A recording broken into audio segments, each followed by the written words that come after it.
Lo escuchas.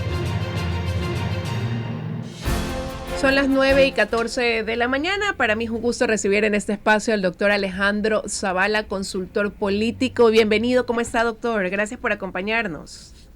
Hola Liz, muchísimas gracias por esta invitación. Para mí siempre es un altísimo honor estar contigo. Un saludo cordial a la audiencia. No, gracias a usted. Ya haciendo el balance de cómo estamos cerrando este 2024 en el penúltimo día de este año, y no podíamos dejar de analizar el panorama político, ¿no? En general, ¿cómo ha sido este año, que también pues marca el primer año prácticamente de gestión del presidente Daniel Noboa? ¿Cómo lo definiría usted? Bueno, yo lo definiría como un año muy convulso, con tres crisis casi simultáneas, que fueron la crisis de seguridad, la crisis económica o de la crisis fiscal y la crisis energética. Cada uno de esos ítems ha tenido que tener soluciones muy importantes y ha tenido que tener un trabajo muy fuerte de parte del gobierno para poder tener soluciones, que es lo que el pueblo ecuatoriano ha estado esperando. Pero si las analizamos por separado, y lo quiero hacer porque esto será puntal también de campaña ahora que empezaremos el 5 de enero, la campaña política ya en firme. Por ejemplo, en materia de seguridad, las acciones del presidente Daniel Noboa, por algunos cuestionadas la ausencia de un plan Fénix, por otros pues resaltando la disminución según las cifras, ¿no? Los números. ¿Le suma más que le resta quizás? Bueno, yo en el tema de seguridad quisiera citar a la secretaria de Planificación y ex vicepresidenta Saría Moya. Ella contó en un enlace radial un dato que me pareció muy interesante. Dijo que cuando presentaron los planes a los organismos internacionales, a los organismos expertos en este caso del tema seguridad, la gran mayoría le dijeron que lo máximo que podía lograr, siendo extremadamente optimista, era contener lo que estaba pasando, que de ninguna manera iban a poder bajar, que eso era un dato prácticamente irreal, que la experiencia que ellos habían tenido en otros países similares les decía que con el nivel de escalada de violencia y con nivel de penetración del narcotráfico seguramente se iba a incrementar este año. Y ella dice que, según los números, en realidad, por ejemplo, en tema de muertes violentas, no solo que se ha contenido, sino que ha habido una rebaja significativa de entre 17 y 18 puntos. La gente me va a decir, pero todos los días hay sicariatos, hay vacunas. Es verdad, pero es que estamos enfrentados a un monstruo como es el narcotráfico. Fíjense que en el gobierno de Andrés Manuel López Obrador, que se acaba de ir, en los 6 años hubo 200,000 muertos, pues son 4 estadios del Barcelona llenos de muertos. O sea, no es algo tan sencillo ni algo que se acaba con una varita mágica. Cualquiera que le dice que al día siguiente que se posesiona se acaban los sicariatos, se acaba eso, le está mintiendo descaradamente. Lo que hay que hacer, sí, es contener y empezar a bajar las cifras. Eso es lo que está diciendo el gobierno que ha hecho. Claro que por el otro lado, y una tarea pendiente que tiene para el 2025, es que sí han bajado las muertes violentas, pero han repuntado otros delitos como el secuestro. Bueno, ahí tiene una tarea pendiente el gobierno de repotenciar y darle todo a la UNACE, que es tal vez la mejor unidad de policía que tenemos en el Ecuador. Entonces, al mismo tiempo que está bajando las muertes violentas, se crean nuevos retos porque la mafia y el narcotráfico tienen poder ilimitado, tienen un poder súper grande económico, y sobre todo lo que ha penetrado y lo que ha permeado en nuestra sociedad. Ahí también tienen otra tarea pendiente para el 2025, una depuración efectiva de las fuerzas del orden. Tanto Fuerzas Armadas como Policía van a tener que ser seriamente depuradas porque muchas están vinculadas a lo más feo de las mafias y de los grupos de delincuencia organizada. Ahora, claro, el gobierno arrancó con la expectativa de atender esta crisis de inseguridad que vivía el país, ¿no? Tuvimos un episodio que nunca olvidaremos en enero, pero el último trimestre del año se vio marcado más bien por esta crisis energética que nos llevó a tener apagones de hasta 12, 14 horas al día, hoy superada, al punto de ya no tener apagones ni siquiera el sector industrial. Y esto influye en ese sube y baja que las encuestas pues han venido reflejando de cara a las elecciones de febrero del 2025. ¿Cómo ves tú que se perfila esta campaña? Sobre todo cuando el presidente arrancó con una gran expectativa, porque era un candidato nuevo, pero ha tenido un año de complejidades también, y ahora pues ya con un recorrido de 12 meses, que ya lleva que quizás este elector sea más exigente. ¿Cómo ves tú que va a arrancar esta campaña? Bueno, efectivamente lo dijo Álvaro Marchante en Teleamazonas Ujú. del otro día y lo explicó extremadamente bien, la volatilidad del electorado. Fíjate que Marchante señaló que durante la crisis, la peor parte de la crisis energética, el presidente había bajado casi 10 puntos de popularidad, que no es lo mismo que intención de votos, pero 10 puntos de popularidad, situándose en los 44, en los 45, cuando tenía 52 y 53. Pero lo volátil que es del electorado es que apenas se hizo el anuncio, ni siquiera como ahora que ya no tenemos apagones, sino apenas se hizo el anuncio, el presidente recuperó esos 4 o 5 puntos de intención de voto y esos puntos de popularidad. Entonces Ujú. quiere decir que hay un electorado muy volátil, que la gente olvida pronto, que la gente además, en la misma encuesta de Comunicaliza, la gente puede entrar a las redes, dice que el 44% de los ecuatorianos dice que el culpable de la crisis energética fue la sequía y el 35% los gobiernos anteriores. Entonces, 8 de cada 10 ecuatorianos no le culpan al presidente por este tema de la crisis energética. Y ahí tiene una oportunidad gigante, pues en cambio, dejar solucionada para siempre esta doble crisis que teníamos. Por un lado, de la década del correísmo, que puso todos los huevos en la canasta de las hidroeléctricas, más del 70% de la generación era hidroeléctrica, y cuando tuvimos la sequía que tuvimos, la mayor de 60 años, nos quedamos sin luz. Y la otra, el descuido de los subsiguientes gobiernos en dejar sin mantenimiento el parque termoeléctrico. Es que el presidente el otro día leía todo lo que habían recuperado y es una vergüenza que hayan dejado pero absolutamente morir o casi en la agonía todo el parque termoeléctrico. Entonces, si es que el presidente puede diversificar para que no dependamos del próximo año de que si llueve o no llueve, o como algunos exministros de energía vergonzosamente decían que le pidan a San Pedro, que le pidan a Diosito, esto era una vergüenza absoluta, sino que tengamos una diversificación tal que ya no tengamos este problema el próximo año, que si es que hay sequía, entre el parque termoeléctrico y además ya se abra al privado para que invierta no solo en energía termoeléctrica, sino en energías alternativas como fotovoltaica, eólica, geotérmica, para que ya esta diversificación de la generación de energía sea una solución para siempre, que de aquí nunca más en la historia el Ecuador tenga que estar viviendo la angustia de que ya llega el estiaje y estamos fritos, nos va a venir los apagones de siempre. Entonces, al mismo tiempo que ha habido que solucionar sobremanera, pasando algunos obstáculos, hay que decirlo, los obstáculos del principio del gobierno, pero sobre el final, solucionando el tema, creo que es una muy buena oportunidad para que el gobierno deje estancado este tema para siempre. Ahora, esto evidentemente pues ha sido visto con buenos ojos las medidas tomadas para poder paliar esta crisis, pero está cerrando el año el gobierno teniendo que afrontar un tema muy delicado a nivel social y que lamentablemente es un as para la campaña electoral, se ha politizado también, y me refiero a la desaparición de 4 menores de edad del sur de Guayaquil, del sector de las Malvinas. Eso como quizás se puede haber reflejado en una próxima medición si es que el gobierno no utiliza su herramienta de comunicación como debe, con la claridad que debe quizás y en el tiempo que debe.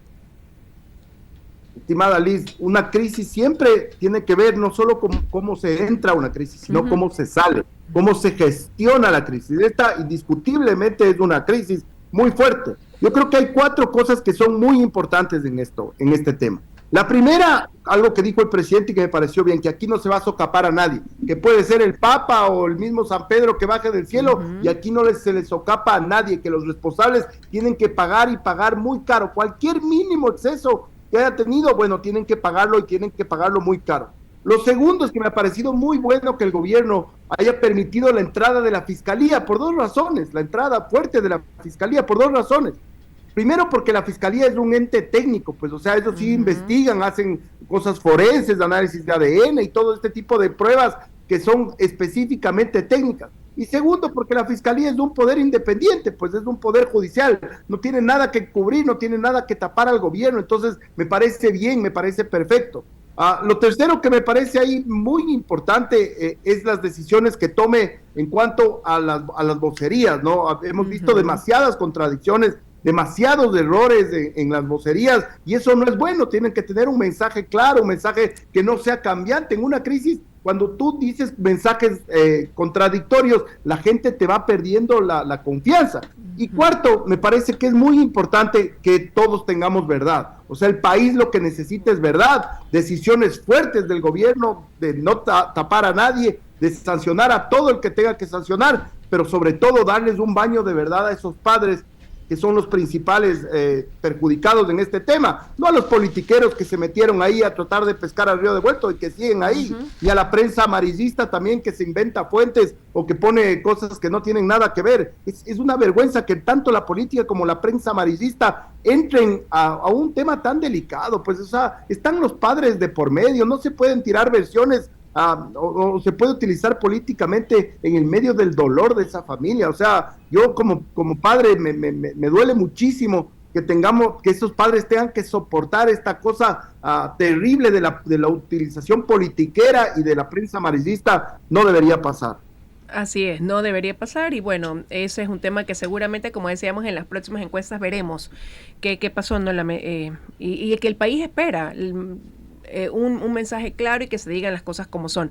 Ahora, Alejandro, pero usted es un consultor político con más de 20 años de experiencia, ¿y qué debemos esperar los ecuatorianos? ¿Hacia dónde deben proyectar también esta campaña los candidatos, sobre todo los 16 que aspiran a llegar a la presidencia de la República? Ya sin estar en una campaña oficial hemos podido ver mucha agresión, la utilización de las redes sociales, la confusión en el electorado a través de la utilización, por ejemplo, de la inteligencia artificial. Entonces, quizás hacia dónde deben apuntar estos candidatos, enrumbar sus campañas, y qué debemos demandar nosotros como electores. Bueno, primero parece que viene una campaña muy polarizada. Y la gente se asombra de que estemos muy polarizados en el Ecuador. Bueno, eso es un fenómeno mundial. Vea lo que pasa en Argentina con Milei, vea lo que pasa en Estados Unidos con Trump, vea lo que pasa en Colombia con Petro, vea lo que pasa en España con Pedro Sánchez. No es un fenómeno aislado del Ecuador. Estamos viviendo un mundo hiperpolarizado en donde la gente prácticamente se ha convertido en militantes de bandos, y no en militantes políticos ni militantes ideológicos. Aquí lo que hay es bandos y enfrentados. Por eso es que esta elección parecería que viene muy polarizada ya. El tiempo es corto, estamos a un mes y días, no, yo diría un mes, porque el 5 o 6 de febrero se cierra ya la campaña electoral, empieza el silencio electoral y el 9 iremos a las urnas. Y entonces tanto el tiempo corto, son 220 cantones, 24 provincias, y el porcentaje que han dado las investigaciones serias de que nadie pasa de arriba del 3-4%, nos habla de un escenario muy complejo. A eso habría que sumarle que los otros 14 candidatos que no están en los extremos, digamos, entre el correísmo y el gobierno, han tenido muy poca estrategia, me parece a mí. Han sido campañas muy planas, muy aburridas, no han llamado la atención, no han conectado con la gente, las estrategias no han, si es que tienen, algunos parece que están perdidos en la nebulosa, haciendo tácticas, y ahí se nota la falta de estrategia, cuando hacen un TikTok que no tiene ni pies ni cabeza, cuando tratan de insultar al presidente, como fue el caso de un candidato el fin de semana. Esas cosas son acciones desesperadas, no remiten a una estrategia, a una visión de un camino, y sobre todo a presentarnos una alternativa. Pues lo que se han dedicado todos es a pegarle al gobierno, a hacer una campaña negativa, porque es lo más fácil de hacer. Pero lo que espera la gente, lo que espera el ciudadano, no es que solo le pegues al gobierno, sino que me cuentes cuál es tu visión de país. Pues, ¿qué me ofreces en seguridad, en economía, en generación de empleo, en energía? O sea, esa es la visión de país que hasta ahora los otros 14 candidatos no han logrado conectar con la gente, amén de que la gente ya está desconectada de la política, pero no han logrado, no se han metido, y lastimosamente pareciera que esta elección ya viene muy polarizada. Con respecto al tema ético, yo sí reclamado desde mi humilde tribuna de primicias, que por favor, los consultores políticos también tenemos una gran responsabilidad ahí, no hacer porquerías, no hacer campañas de desprestigio, no utilizar dolosamente la inteligencia artificial para confundir a la gente. Esto es una vergüenza. Lo que pasa es que a veces los consultores políticos, por querer ganar a como dé lugar o por querer cobrar un poco más de plata, no se dan cuenta el daño que le hacen a la democracia. Pues, o sea, si todos bajamos al fango, a la final la gente ya no cree en nadie, para la gente le da todo lo mismo. Y fíjense en las cifras del Latino Barómetro, somos de los países que más aceptaría un gobierno autoritario si es que viniera. Entonces esto no se dan cuenta los consultores políticos que por ganar o por cobrar $1 o $2 más, están descendiendo el nivel de la democracia, están bajando las libertades y están tendiendo a un gobierno autoritario, no importa si es de derecha, de izquierda, de botas, me da lo mismo. Cuando perdamos las libertades, ahí ya va a ser muy tarde, y los consultores políticos también tenemos una responsabilidad de no ofrecer porquerías a los candidatos ni hacer malas campañas dolosas y con campañas de desprestigio para la gente. Y quizás muchos candidatos están tratando de imitar lo que en su momento le funcionó al actual presidente Daniel Noboa a través del manejo de redes sociales, de un acercamiento con ese electorado joven entre 16 y 25 años, que tiene una representación importante dentro del padrón electoral. ¿Serán las redes sociales generadoras solamente de likes, de un me gusta que pasa sin quizás reflexionar en el contenido, o también marcarán definiciones importantes quizás en esta elección? A ver, ahí le voy a decir 3 cosas muy importantes. La número 1 es que de 13.400.000 ecuatorianos que estamos aptos en el padrón para votar, 7,5 millones son millennials y centennials. Entonces, el 70% del electorado es de esa edad y es la que usa intensivamente las plataformas y las redes sociales y ese tipo de cosas. Y usted no está en las redes sociales, no hace una buena campaña digital, no va a estar en el radar de la gente y por lo tanto no le van a tomar en cuenta. Segundo, el que le diga que en Ecuador solo haciendo campaña digital gana, le está mintiendo. El ecuatoriano, el que ha hecho campañas electorales, sabe que al pueblo le gusta que la presencia del candidato, le gusta el territorio, le gusta que se acerque, que se tome una foto, que estreche la mano, le gusta verle, le gusta oír lo que va a decir. Entonces, son complementarias, y también una buena estrategia de medios de comunicación tradicionales, un buen debate. Todo eso es que las campañas son 360 grados. Si usted se desconecta de cualquiera de las cosas, va a tener una falla ahí. Pero sí quiero decirle una cosa, por ejemplo, lo que pasó ayer en el tema del tatuaje. Es muy interesante analizar el tema del tatuaje del presidente en Twitter, en X, que es realmente la cloaca de las redes sociales, digamos, donde está el fango. Le mataban al presidente y le decían que cómo puede ser un tatuaje y no sé qué. Usted va a Instagram y tiene más de 130,000 likes, más de 7,000 compartidos, más de 5,000 comentarios, por una y sencilla razón, porque el presidente es el único de todos los candidatos que están de los 16 que ha desarrollado lo que se llama una identidad digital. Usted ya sabe qué es lo que se va a topar con el presidente en redes sociales, y a la gente pueden decirme que es superfluo, pueden decirme que es demasiado light, pero a la gente le gusta y ahí están los números. O sea, si usted se mete, por ejemplo, al Instagram de Luisa González, cuando el presidente tiene 130,000 likes, 7,000 compartidos, Luisa tiene 2,000.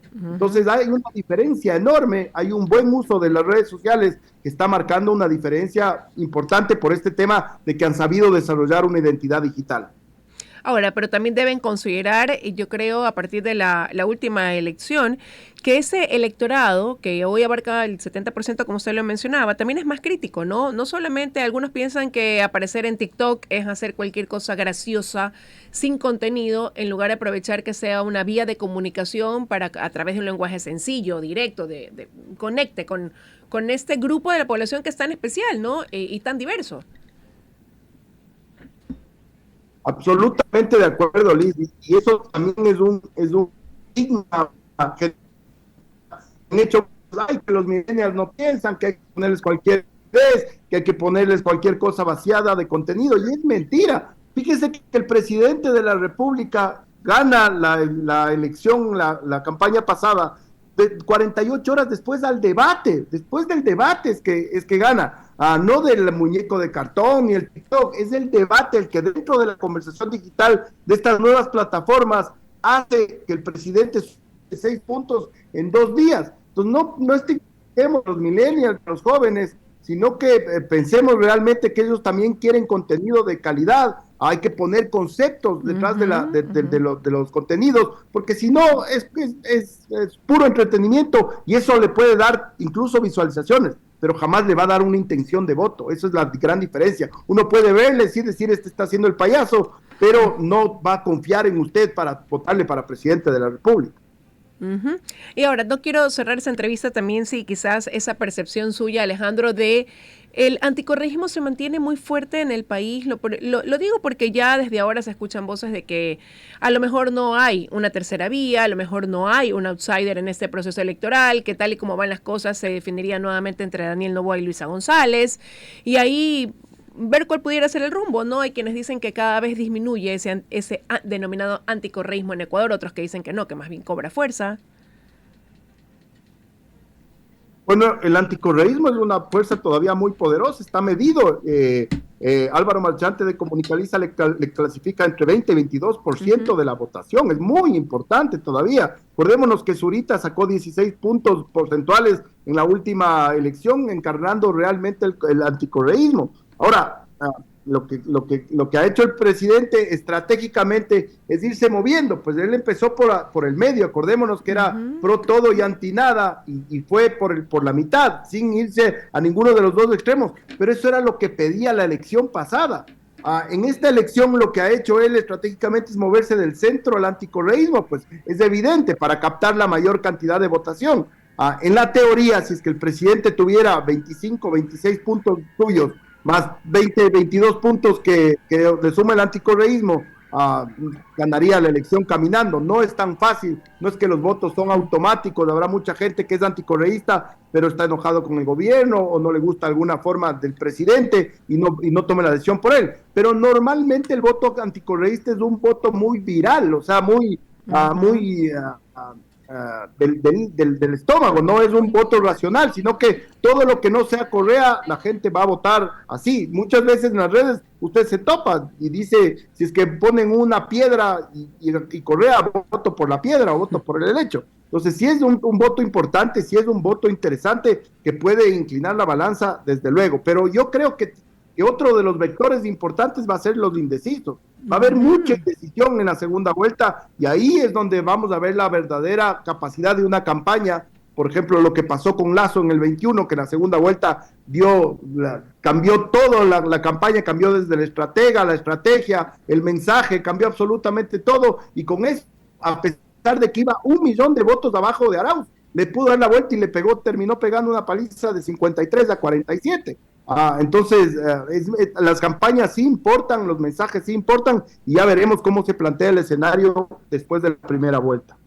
Ya veremos, hay expectativa en eso. Vamos a arrancar el 2025 ya con una campaña política electoral en firme, así que empezaremos así un nuevo año. Quiero agradecerle a Alejandro por haber sumado durante este 2024 con su análisis aquí en WQ Noticias. Le envío un fuerte abrazo. Para mí siempre es un altísimo honor estar con usted, Liz. Un placer y un saludo grande para toda la audiencia. El gusto siempre es nuestro. Le envío nuevamente un abrazo. Estuvo con nosotros Alejandro Zavala. Vamos a una pausa, 9:36 de la mañana, y ya regresamos con más.